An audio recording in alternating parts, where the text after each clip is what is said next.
Praise the Lord. கர்த்தரும் இரட்சகருமாகிய இயேசு கிறிஸ்துவின் இனிய நாமத்தினாலே உங்கள் அனைவருக்கும் என் அன்பின் வாழ்த்துக்கள். இந்த நல்ல நாளை காண செய்த தேவனுக்கு ஸ்தோத்திரம் உண்டாவதாக. கர்த்தருடைய கிருபை உங்கள் அனைவரையும் சூழ்ந்து கொள்வதாக. நீதிமொழிகள் 19வது அதிகாரம் 23வது வசனம். கர்த்தருக்கு பயப்படுதல் ஜீவனுக்கு எதுவானது, அதை அடைந்தவன் திருப்தி அடைந்து நிலைத்திருப்பான், தீமை அவனை அணுகாது. கர்த்தருடைய பரிசுத்த நாமத்திற்கு மகிமை உண்டாவதாக. தீமை யாரை அணுகாது என்று இந்த வசனம் தெளிவாய் நமக்கு சொல்லித் தருகிறது. பொல்லாங்கனுக்குள் இந்த பூமி கிடக்கிறது.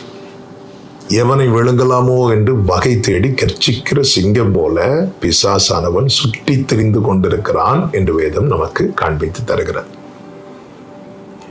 இந்த பொல்லாத உலகத்திலே தீமை செய்ய துடிக்கிற சத்துருவின் எல்லா திட்டங்கள், தந்திரங்கள் யார் வாழ்க்கையில அவமாய் போகும் தெரியுமா? அல்லது அவன் நினைக்கிற தீமை யாரை அணுகாதென்றால் கர்த்தருக்கு பயப்படுகிறவனை என்று வேதம் சொல்லுகிறது. கர்த்தருக்கு பயப்படுகிறவன் யார் என்றால் அவன் தீமையை விட்டு விலகுகிறவன். அதாவது அவனிடத்திலிருந்து தீமையான காரியங்கள் வெளிப்படாது. அவன்தான் கர்த்தருக்கு பயப்படுகிறவன்.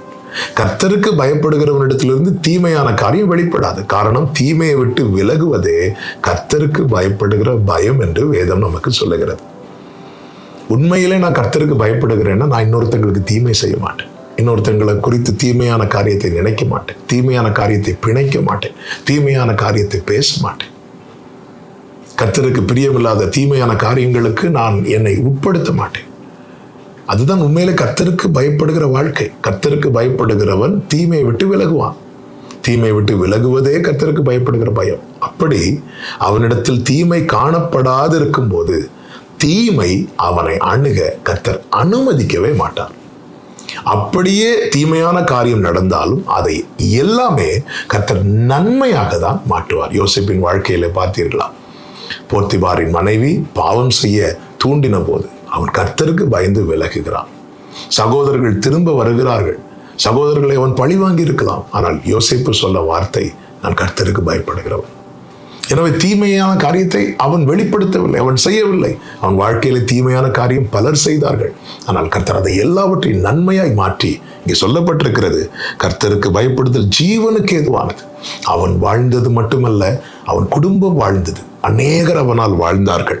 அதை அடைந்தவன் திருப்தி அடைந்து நிலைத்திருப்பான் என்று வேதம் சொல்லுகிறது. இந்த நிறைவு வாழ்க்கை ஒரு நிறைவுள்ள வாழ்க்கை. அதுதான் யோசேப்பை ஆசீர்வதிக்கும் போது யாக்கோபு சொல்லுகிறார், யோசேப்பு கனித்தரும் திராட்சை செடி என்று. என கேட்டுக்கொண்டிருக்கிற அன்பு சகோதர சகோதரி, கர்த்தருக்கு பயப்படுகிற வாழ்க்கை வாழ ஒப்பு கொடுப்போம். தீமை அணுகாமல் கர்த்தர் நம்மை காப்பார். செபிக்கலாமா? எங்கள் நல்ல தகப்பனை, இரக்கமுள்ள தேவனே, தீமை அணுகாத ஒரு நல்ல வாழ்க்கையை நீர் எங்களுக்கு ஏற்படுத்தி தந்திருக்கிறீர். உமக்கு பயந்து வாழ, தீமைக்கு தூரமாய் விலகி இருக்க எங்களுக்கு கிருபை தாரும். இயேசுவின் நாமத்தில் பிதாவே, ஆமென்.